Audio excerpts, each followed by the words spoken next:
ముంబై వేదికగా జరిగిన మ్యాచ్లో ఎస్ఆర్హెచ్ జట్టు ముంబై జట్టుపై 4 వికెట్ల తేడాతో ఓటమి పాలైంది. అయితే ఈ ఓటమి అనంతరం ఎస్ఆర్హెచ్ కెప్టెన్ ప్యాట్ కమిన్స్ ఈ విధంగా చెప్పుకొచ్చాడు. ఈ పిచ్ అంత తేలికగా లేదు, కష్టంగా ఉంది. మేము ఇంకొన్ని పరుగులు చేసి ఉంటే బాగుండేది. ఇక్కడ సాధారణంగా వేగంగా స్కోరింగ్ చేయవచ్చని భావిస్తాం, కానీ అలా జరగలేదు. బౌలర్లు అద్భుతంగా బౌలింగ్ చేశారు. మమ్మల్ని పూర్తిగా కట్టడి చేశారు.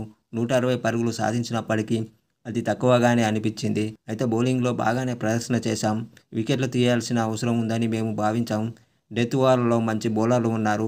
ఇంపాక్ట్ ప్లేయర్ 1-2 ఓవర్లు వేసేలా ప్లాన్ చేసుకున్నాం.